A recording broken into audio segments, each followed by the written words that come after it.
Ok, vamos a dar un repaso nada más a la introducción de, este, de esta nueva lección.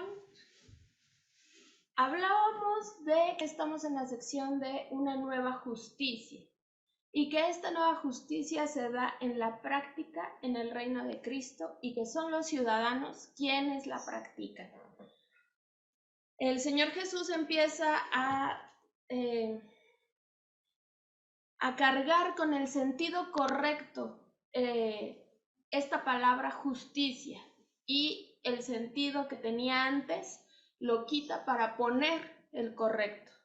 Y esta nueva justicia se da en su reino, que ya ha sido inaugurado por su venida, y son sus súbditos quienes se guían y se norman por esta nueva justicia. Y Jesús está diciendo, basado en lo que ellos ya saben, en las enseñanzas del Antiguo Testamento, sí, pero también está corrigiendo las enseñanzas de los fariseos y de los escribas y de los maestros de la ley. Y basado en eso que ellos mal enseñaron, Jesús les reinterpreta la ley, o sea, se las interpreta de la manera correcta. Y basado en esto, presenta lo que va haciendo, presenta su concepto y tiene un doble énfasis. Por un lado hay continuidad, hablábamos al principio de que la ley continúa porque se cumple, y por el otro lado hay un rompimiento de malas enseñanzas y está corrigiendo.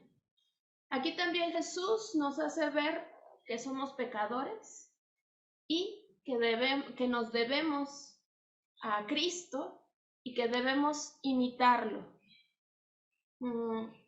Y en esto también tenemos que recordar que por eso llevamos el nombre de cristianos, porque imitamos a Cristo.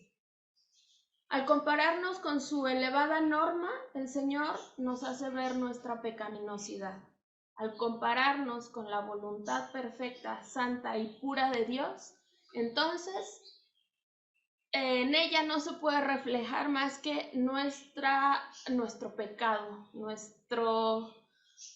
como dice Isaías, nuestra podrida llaga desde la coronilla hasta la punta de los pies. El efecto de esto debe ser doble. Por un lado, que nos desengañemos en cuanto a que no podemos obtener la salvación por nuestros propios méritos, y que tampoco la merecemos. Eso es bien importante, ni la podemos obtener ni la merecemos. Y sí debe producir en nosotros el deseo de andar en el camino del Señor. Decíamos que un corazón regenerado siempre va a tener la necesidad, pero el gusto de cumplir con la voluntad de Dios. Hoy nuestro énfasis está sobre la relación con el prójimo. Sí, este nuevo enfoque de la ley, pero ahora no va a caer el énfasis sobre la ley, sino en la relación con el prójimo. Nuestra rectitud y justicia tiene que ser mayor a la de los fariseos. Y esto es el tema de toda esta sección, que debemos tener una justicia mayor que la de los fariseos. ¿Por qué? Porque hemos sido regenerados, otra vez, no por algo que nosotros hagamos, porque hemos sido capacitados por el Espíritu Santo para tener la necesidad de querer cumplir con la voluntad de Dios, y también tenemos la capacidad de hacerlo porque su Espíritu Santo mora en nosotros. Estaba leyendo el comentario del pastor Lloyd Jones y él dice que en nosotros habita la naturaleza divina. Y la verdad es que esto es muy profundo porque se dice muy fácil, pero tenemos que entender que si el Espíritu Santo mora en nosotros y que donde esté una persona de la Trinidad están los tres, entonces somos, por eso dice el apóstol Pedro, rocas vivientes que forman el templo que es el Espíritu Santo. Y sí, efectivamente, habita en nosotros una doble naturaleza, porque su Espíritu está en nuestro corazón, nos santifica, nos ha regenerado y nos lleva en un proceso de glorificación. Ok, entonces voy a entrar, vamos a leer por favor Mateo 5, 38 al 48. Dice, oísteis que fue dicho, ojo por ojo y diente por diente. Pero yo os digo, no resistáis al que es malo. Antes a cualquiera que te hiera en la mejilla derecha, vuélvele también la otra. Y al que quiera ponerte a pleito y quitarte la túnica, déjale también la capa. Y a cualquiera que te obligue a llevar carga por 1 milla, ve con él 2.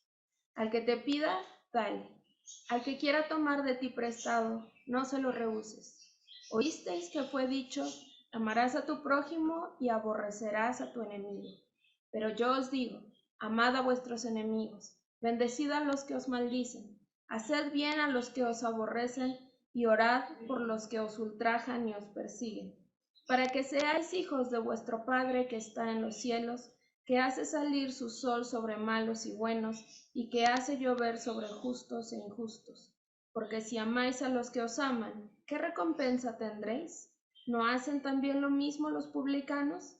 Y si saludáis a vuestros hermanos solamente, ¿qué hacéis de más? ¿No hacen también así los gentiles? Sed pues vosotros perfectos, como vuestro Padre que está en los cielos es perfecto. Y una vez más vamos a partir de la mala enseñanza de los fariseos para entender por qué están enseñando que se debe odiar a los enemigos y por qué Jesús les está diciendo, no, ustedes oyeron eso, pero eso no es así. El maestro Gerald nos dice que Jesús en esta parte no está enseñándonos quién es el prójimo. Se está limitando a enseñar que no se debe aborrecer al prójimo, que en ningún lugar del Antiguo Testamento dice que se aborrecerá al prójimo. Esto de aborrecer al prójimo es algo que los fariseos enseñaron, pero volvemos a hacer énfasis, no es enseñanza del Antiguo Testamento. Era una perversión popular para evitar la fuerza y la pena de la ley. Y vamos a ver entonces por qué los fariseos enseñaban esto y qué era lo que estaban malentendiendo.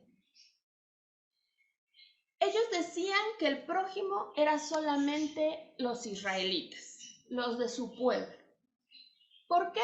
Porque vemos a lo largo de toda la historia del Antiguo Testamento que había mucha rencilla muy fuerte entre Israel y los pueblos vecinos, los moabitas, los jebuseos, los filisteos, etc.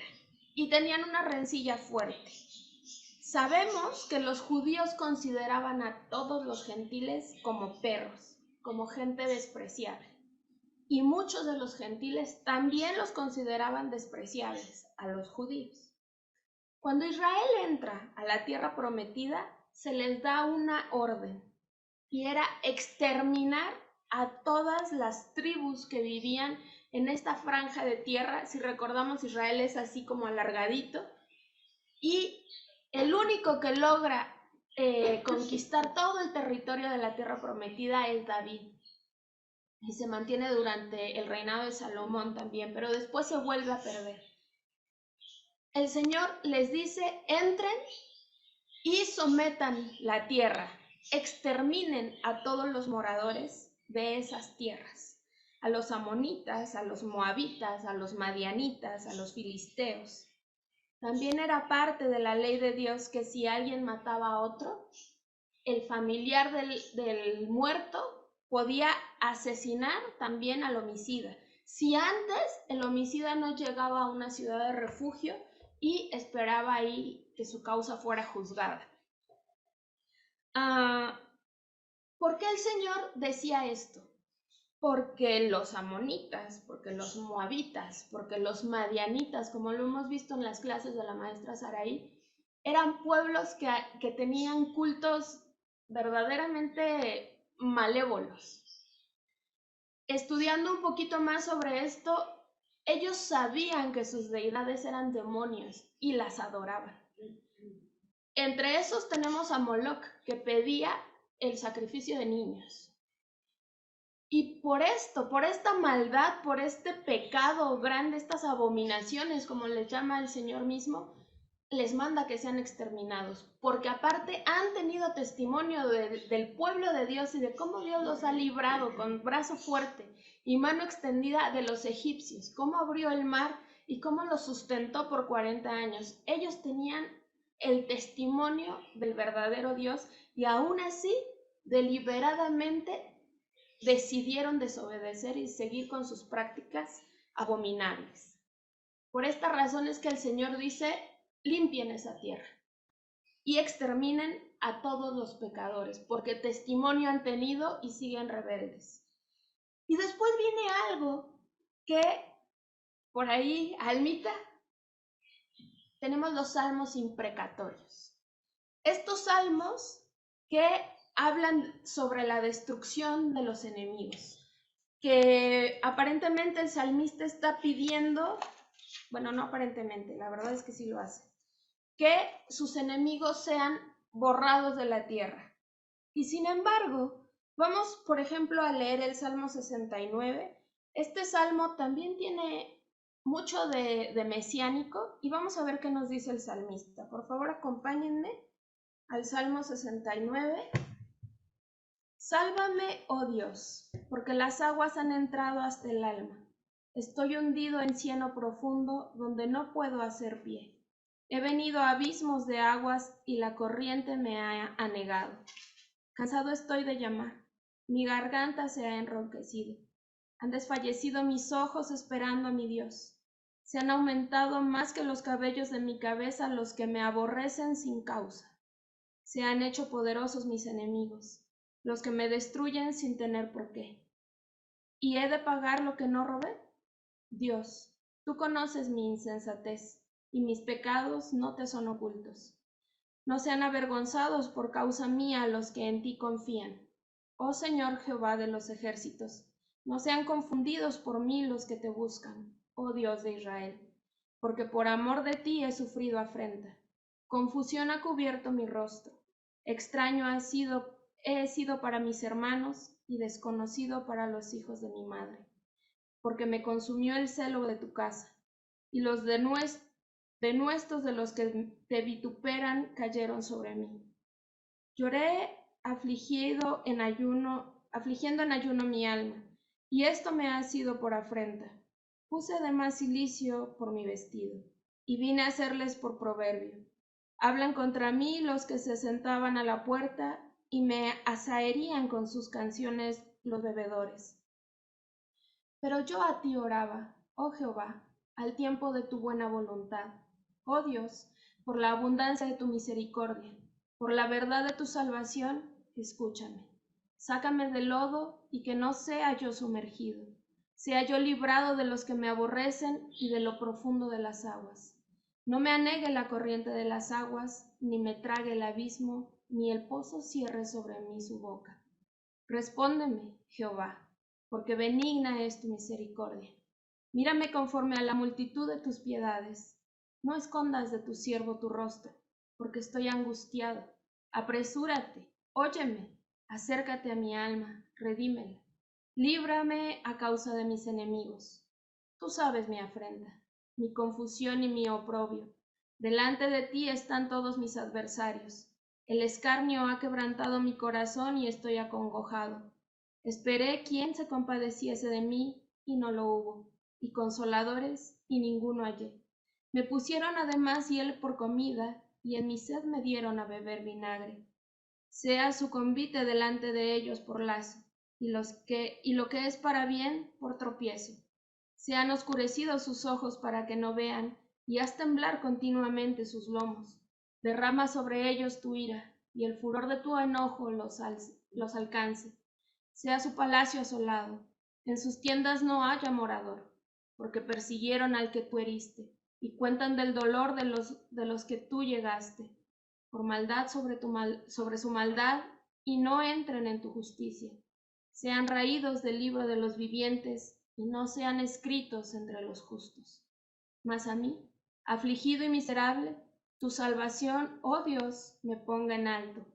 Alabaré yo el nombre de Dios con cántico, lo exaltaré con alabanza, y agradará a Jehová más que sacrificio de buey o becerro que tiene cuernos y pezuñas. Lo verán los oprimidos y se gozarán. Buscad a Dios y vivirá vuestro corazón, porque Jehová oye a los menesterosos y no menosprecia a sus prisioneros.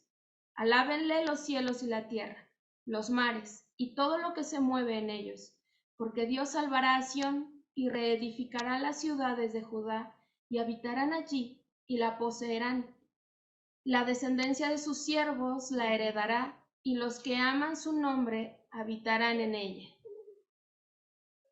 Posiblemente nos suene a qué está pidiendo el salmista, pero realmente el salmista no está considerando su persona como, este salmo es de David. David no está diciendo yo David. David está diciendo yo que soy el receptor de la promesa, yo que de mi linaje vendrá el Mesías, estoy siendo perseguido. ¿Por qué? Por eso, por ser el heredero de la promesa. ¿Qué están haciendo los enemigos de David entonces? Están persiguiendo a la iglesia, están persiguiendo al pueblo de Dios y están también mancillando el nombre de Dios al perseguir a su iglesia. ¿Y qué es lo que está pidiendo el salmista? Que la gloria de Dios sea manifestada. Y lo dice varias veces, yo te alabe, y que también tu creación te alabe, y que todos demos testimonio de tu grandeza. Por eso son imprecatorios, porque está hablando de esta gente perversa y corrompida que no quiere acercarse a Dios y que no solo no se acerca, no solo desobedece deliberadamente, sino que también mancilla el nombre de Dios y a su pueblo. Y lo que estamos viendo en estos salmos imprecatorios son sentencias judiciales, no son sentencias personales. No está pidiendo el salmista por mí, por mi persona, por David. No, está diciendo por tu iglesia, por la herencia, por tu pueblo, por tu nombre. Por eso destruye a tus enemigos. La única manera de considerar esto es como órdenes judiciales y nunca como personales. Los salmos imprecatorios en todos sus casos tienen como preocupación exclusiva la gloria de Dios. Hablan de las ofensas hechas al pueblo de Dios y a su iglesia. Es el celo por la casa de Dios y por el honor de su nombre lo que condena al infractor o al ofensor. No debemos olvidar que todas eran sentencias de carácter judicial. Y aquí hay otra situación, porque inmediatamente saltan aquellos que dicen, ¿cómo va a ser esto posible? ¿Por qué Jesús por un lado dice, no aborrezcan a sus enemigos, y por el otro lado está dando mandato de destrucción y de arrasar con esta gente pecadora, sobre todo en el Antiguo Testamento? Y hay quienes interpretan que pues Dios es amor, ¿no? Y es absolutamente universal su amor. Y todos van a ir al cielo y todos son sus hijos. Pero esto es negar rotundamente la enseñanza bíblica que desde el principio tenemos. ¿Por qué? Volvemos a lo mismo. Porque son gente que deliberadamente ha decidido no volver su mirada hacia Dios. Porque es gente que no solo, como diría el apóstol Pablo, no solo pecan, sino se complacen con aquellos que están cometiendo maldades. Y así eran estos pueblos a los que el Señor manda que fueran exterminados. Y volvemos a lo mismo, son sentencias judiciales. ¿Y qué sentencia judicial? Pues que la paga del pecado es muerte. Así, tan fácil. Esa es la sentencia. Y a esa sentencia es a la que apela cada salmo imprecatorio. Y así debemos entenderlo. Y cuando leemos en el Antiguo Testamento estas limpiezas de la tierra prometida, también debemos entenderlo así, porque estos pueblos que cometen abominaciones, pues no son agradables a los ojos de Dios. Son gente así como abominable, despreciable, es más que despreciable a los ojos de Dios por la maldad que están cometiendo. Y por eso la justicia del Señor es aplicada sobre ellos y son barridos de la faz de la tierra. Sin embargo, los escribas y los fariseos no distinguieron este principio. Y igual que la otra vez, vemos que lo aplicaban en su vida diaria y lo aplicaban para asuntos ordinarios de la vida cotidiana. No era que aquel transgresor, aquel impío, cínico, se pidiera que fuera exterminado. No, a cualquiera que me cae mal, que, ¿cómo decían los apóstoles? Que caiga un rayo y los fulmine. Así eran los fariseos, de ese tamaño. Y todo esto que ya hemos visto como contexto, lo consideraban como la justificación para odiar a todo aquel que a ellos no les agradaba. Y sin embargo, también en el Antiguo Testamento tenemos gentiles. Tenemos a Rahab la ramera en Jericó. Tenemos a la abuela de David, la moabita. Y tenemos, bueno, desde Abraham y Sara, que no eran judíos, que los trae de la tierra de los jebuseos, de Ur de los caldeos, y que son gentiles legalmente hablando, y que aún así el Señor está diciendo y promete a Abraham: en ti van a ser benditas todas las naciones de la tierra. Todo esto se les olvidaba a los fariseos. Y cuando leemos estas partes de la Biblia, no podemos perder de vista el contexto en el que todo se fue dando. Pero los fariseos no lo entendían así y lo enseñaban chueco. En el pasaje anterior encontramos la enseñanza en forma negativa. Si te hacen, tú no devuelvas la ofensa. Por eso es negativo. No lo hagas, no lo repitas, no los imites. Pero en esta parte lo encontramos en forma positiva. En esta parte nos está diciendo: ama a tu enemigo. A todos los hombres, porque todos son prójimos. Para esto debemos morir a nosotros mismos. Y viene otra vez esta palabra de autonegación, de abnegación, y que no es fácil entender y que nos confronta con nuestro egoísmo, porque no es otra cosa, es nuestro egoísmo y nuestro querer ser más que todos. Tenemos que morir a nuestros intereses, a nuestras conveniencias y a nuestra preocupación por nosotros mismos. Si vamos a lograr amar al enemigo, entonces tenemos que dejar de lado nuestra dignidad, o lo que consideramos nuestra dignidad, porque realmente si entendiéramos bien lo que nos da dignidad, entonces no habría problemas de egoísmo. Pero el pecado en nuestro corazón nos sigue llevando a pensar y a actuar mal. Decíamos que estas clases no son fáciles, que nos sentimos verdaderamente condenados cuando nos enfrentamos a ellas. Sin embargo, tampoco el Señor nos deja sin esperanza. Pero vamos a seguir. Concluye con la enseñanza más elevada que podemos encontrar. Sed pues vosotros perfectos, como vuestro Padre que está en los cielos es perfecto. Ante todos nuestros problemas, ante todas nuestras dificultades y la gente que nos agobia, aún así, frente a todo esto, queremos conducirnos como Dios lo hace. Queremos conducirnos conforme a la ley del Señor, para que seáis hijos de vuestro Padre que está en los cielos, que hace salir su sol sobre malos y buenos, y que hace llover sobre justos e injustos.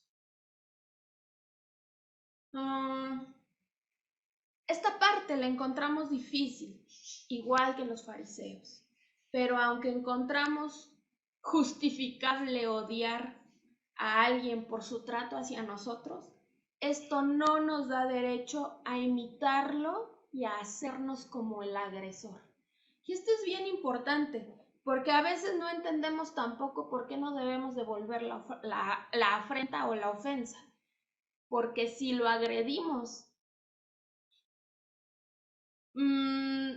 si bien nos va en la misma medida que fuimos agredidos, entonces lo estamos imitando y entonces nos estamos haciendo igual a él, o como diríamos en México, nos estamos rebajando a su altura. Y no tenemos derecho a esto. Esto es lo importante. No tenemos derecho a imitar a nuestros agresores. Tenemos que amarlos. Tenemos que imitar a Dios. ¿Por qué? Porque somos sus hijos y tenemos que actuar como Él actúa. ¿Y cómo actúa Dios? Con misericordia. Y aquí entra nuestra doctrina de la adopción, porque somos sus hijos, porque esta es nuestra dignidad, ser hijos de Dios.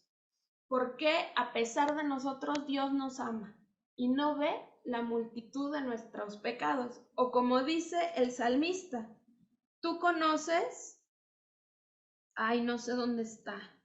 Tú conoces mi iniquidad, ¿no? Es lo que le dice el salmista al Señor. Y mis pecados no te son ocultos, pero aún así me amas. Con esa misericordia debemos imitar a Dios. Y luego, ¿qué misericordia muestra Dios? Pues que hace salir su sol sobre malos y buenos, y que hace llover sobre justos e injustos. ¿Cómo vamos a entender esto? La forma de tratar a los demás nunca debe depender de lo que son o de lo que nos han hecho o de lo que han hecho a otros. Dios no solo bendice al cristiano, también bendice al que no cree en él.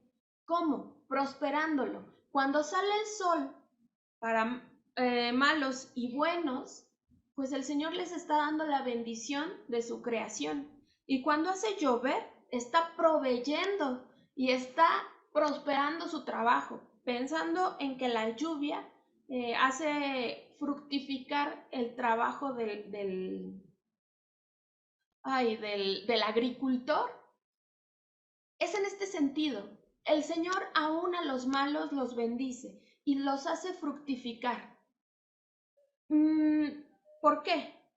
Porque el Señor tiene esta misericordia, porque si nos regresamos a los moabitas, a los amonitas, a los jebuseos, también sobre ellos salía el sol y también sobre ellos caía lluvia, y también ellos eran grandes pueblos, y también ellos tenían sus desarrollos culturales y demás que podemos pensar en una civilización, porque el Señor los bendecía bajo esta norma de bondad común. ¿Y por qué lo hace el Señor? Pues por amor a sí mismo, porque Dios nos ama a pesar de nosotros mismos. Y mientras estamos en este mundo, fíjense, mientras estamos en este mundo, Dios hace salir el sol para todos. Si lo queremos entender de una manera más profunda, lo encontramos en el Evangelio de Juan, cuando Jesús decía, busquen a Dios mientras todavía es de día. ¿Cuándo es todavía de día? Pues mientras están en esta tierra, porque después ya no hay vuelta atrás. Después de la muerte ya no hay arrepentimiento que valga. Por esto debemos procurar el bien de nuestros enemigos. El punto clave para amar al enemigo es ser completamente desprendidos de los demás. ¿Y en qué sentido vamos a ser desprendidos de los demás? En que no nos importen sus ofensas, en que nuestra conducta no dependa de ellos. Se me fue la idea que les iba a completar aquí. Bueno, pero este es el punto de amar al enemigo. Su conducta no va a determinar mi reacción ni mi conducta. ¿Les quita su culpa? No. Y eso es bien importante que lo entendamos. ¿Mi reacción es mi responsabilidad? Sí. La culpa de ellos es su culpa. Su agresión es culpa de ellos. Ellos son culpables. Pero Mi responsabilidad es actuar con amor. Si nos examinamos concienzudamente, vamos a ver que una de las cosas más trágicas en nuestras vidas es que nuestra vida la gobiernan lo que otros dicen y lo que otros hacen y de lo que otros se comportan hacia nosotros.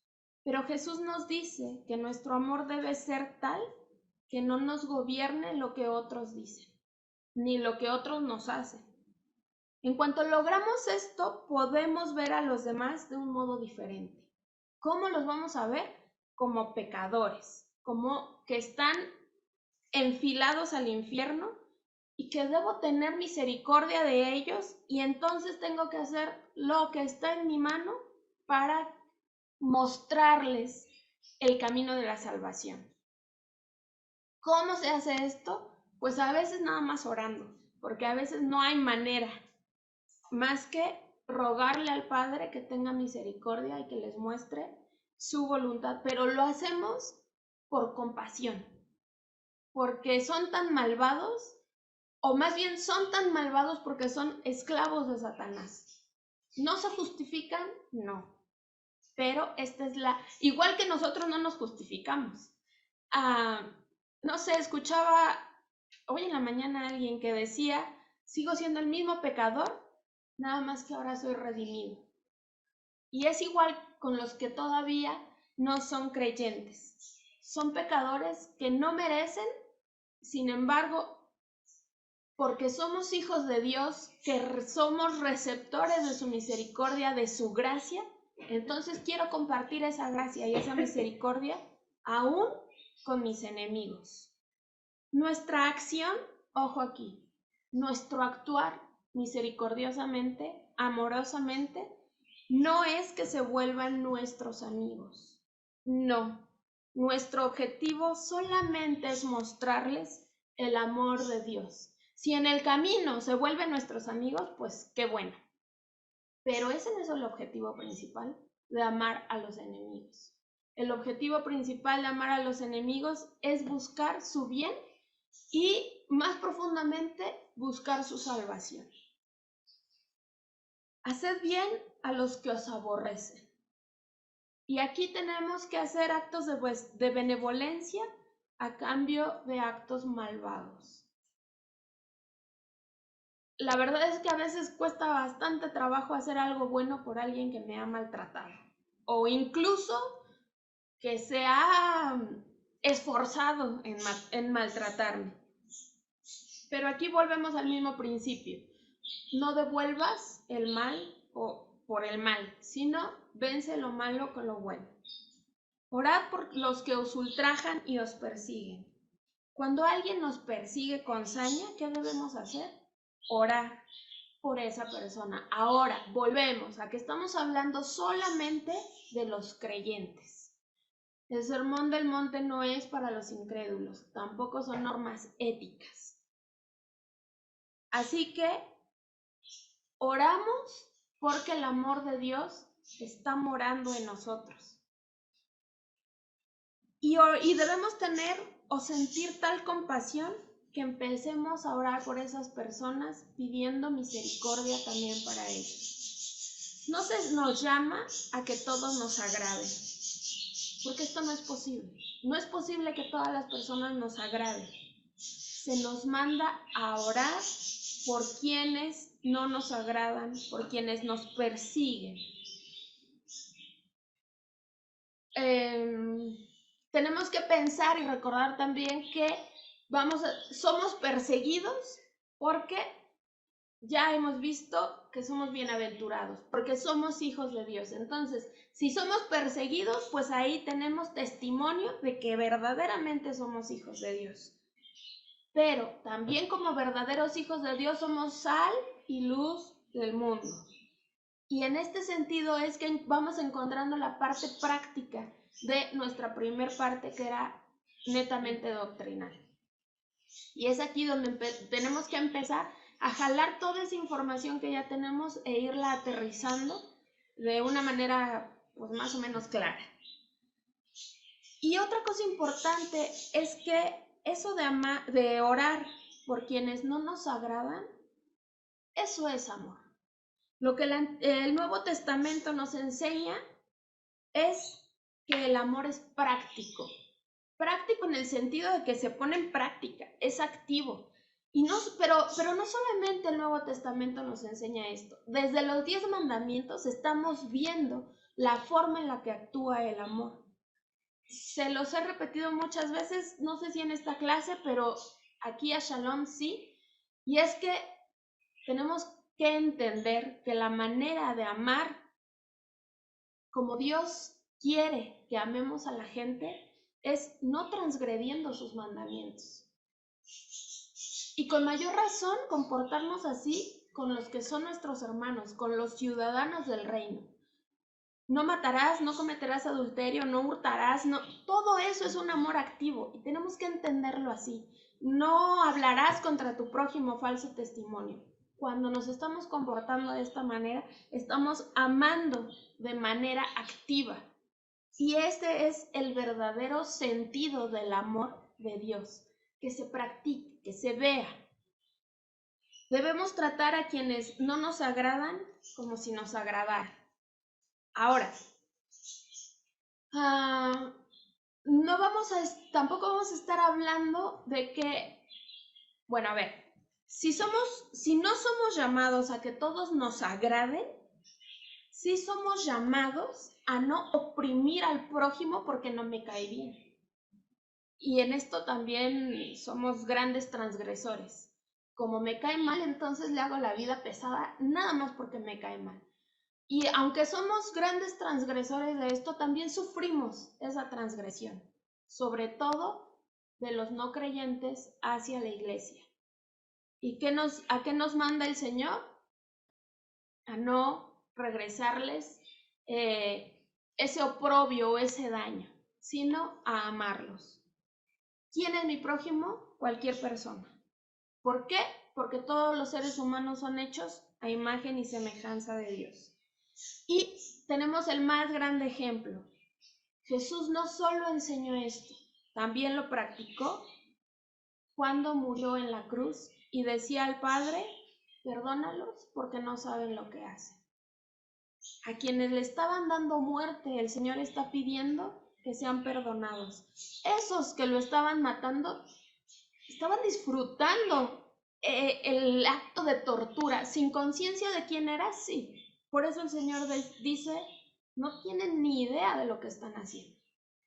No se los tomes a mal, Padre, perdónalos. Y imagínense, a punto de, o ya sufriendo su sentencia de muerte por nosotros, y aún así está diciendo, no saben lo que hacen, perdónalos porque no saben qué están haciendo. Igual nosotros, cuando otros nos agreden, debemos entender que no saben que verdaderamente están agrediendo al pueblo de Dios. Y que al agredirnos a nosotros, también la ofensa es para Él. Y evidentemente no saben lo que están haciendo. Al escuchar esto, todos nos sentimos condenados. Todos fallamos. Pero si confesamos nuestros pecados, Dios es fiel y justo para perdonar nuestros pecados y limpiarnos de toda maldad. Y aún recibiendo este consuelo de que mis pecados son perdonados, tampoco me debo abandonar a Él y decir, bueno, pues al fin que todos mis pecados me son perdonados, diría el apóstol Pablo, pues comamos y bebamos. ¿Y qué nos dice? En ninguna manera, no lo hagan. Antes debemos sentirnos más y más contristados porque no somos como deberíamos ser, porque seguimos siendo pecadores, porque seguimos cayendo y porque a veces tampoco luchamos mucho contra no comportarnos de la manera en la que otros o los que nos agreden se comportan. Debemos recordar que aunque otros nos agredan, no nos da derecho a agredirlos. Y luego vamos a que tenemos que imitar a Dios porque somos sus hijos y que tenemos que actuar como actúa Él, con misericordia. Entre la gente a la que despreciaban los fariseos y les llamaban perros, estaban los publicanos, que son los traidores por conveniencia al pueblo al pueblo judío. Son estos cobradores de impuestos que se pasan al lado de los romanos y se prestan para seguir oprimiendo al pueblo judío. Y también están los gentiles que consideran que no creían y que también consideran que no son parte del pueblo de Dios. Recuerden que los fariseos solo se consideraban a ellos mismos como hijos de Abraham, al pueblo judío.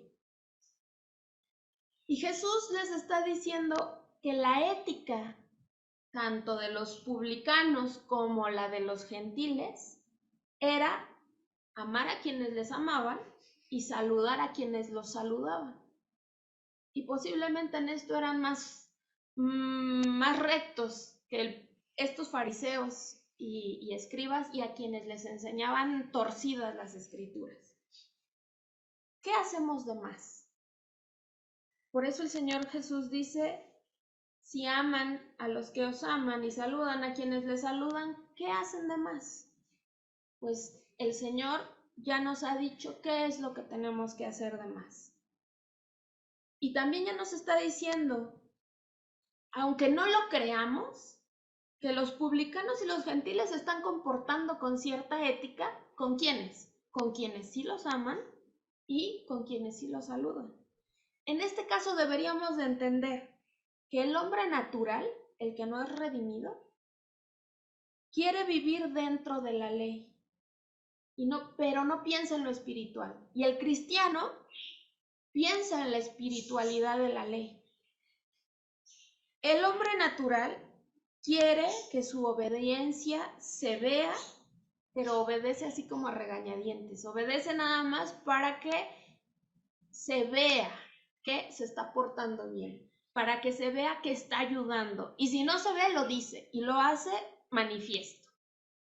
Sin embargo, el cristiano se deleita en la ley de Dios y tiene como contentamiento seguir los preceptos.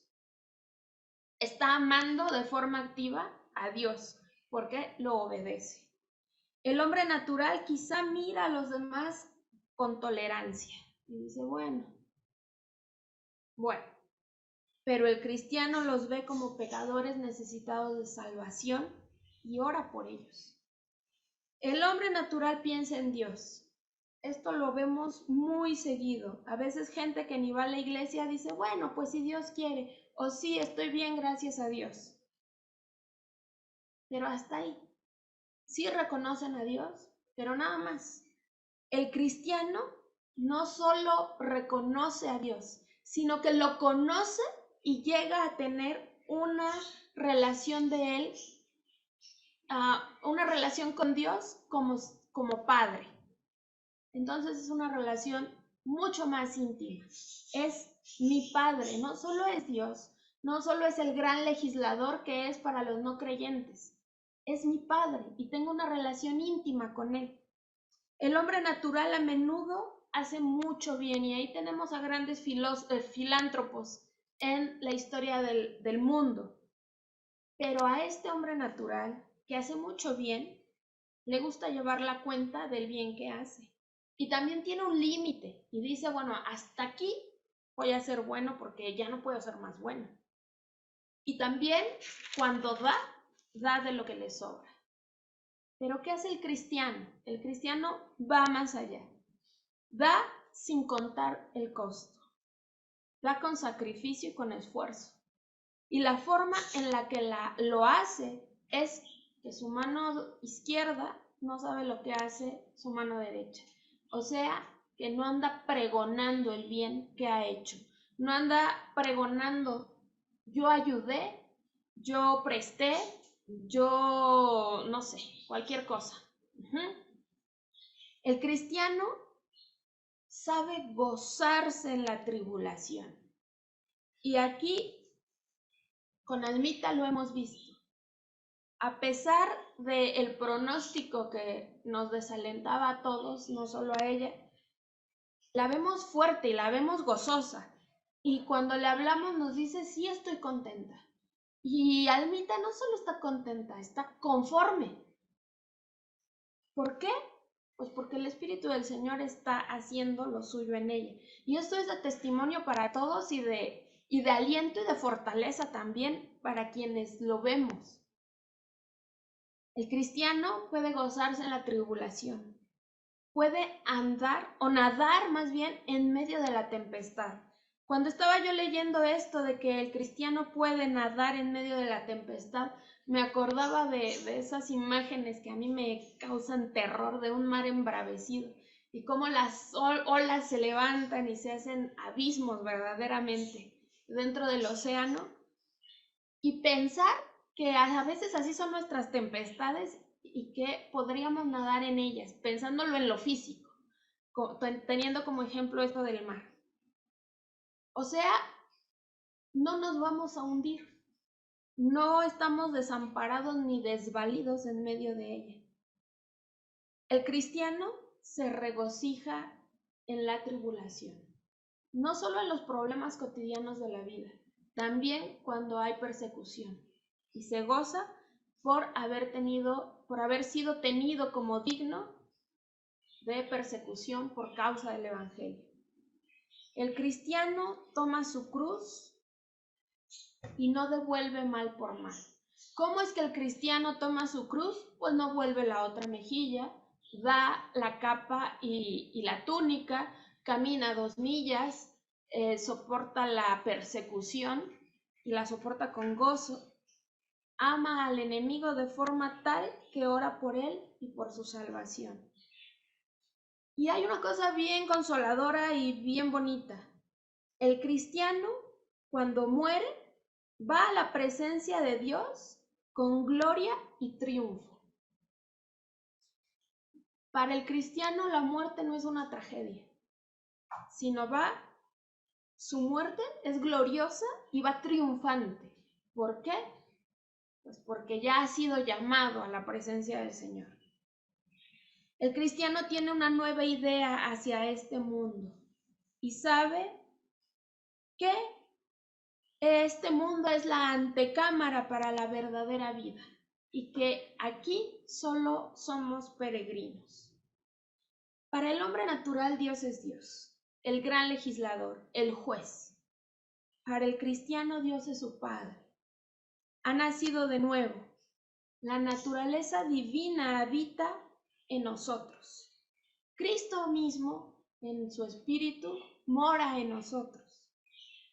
Si Dios es nuestro Padre, entonces debemos mostrar los frutos de nuestra relación filial que tenemos, de nuestra familiaridad con Él.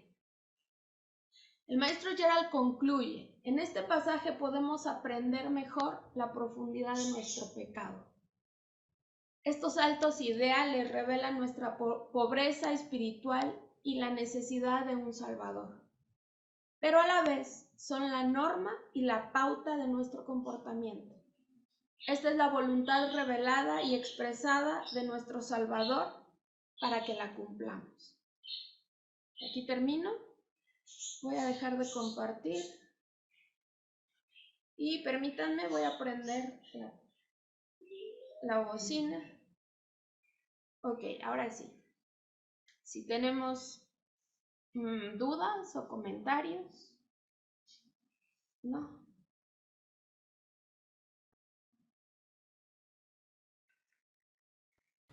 Que Dios nos ha llamado a una tarea muy difícil, pero Él nos va a ayudar. Así es, Yasmín. Se nos fue. No, ahí está. Así es. No es fácil, pero tampoco es imposible. Ya somos capacitados para cumplir con lo que el Señor nos ha mandado. El problema es que los judíos de aquel entonces no eran los únicos mal enseñados. también en nuestro tiempo somos mal enseñados o nuestra propia pecaminosidad tuerce las ideas. Porque leer estos salmos a la luz de lo que ya hemos aprendido y leer el sermón del monte, a la luz de lo que el maestro Gerald nos enseña, le da un panorama completamente diferente y a veces no tiene nada que ver con lo que también hemos sido enseñados.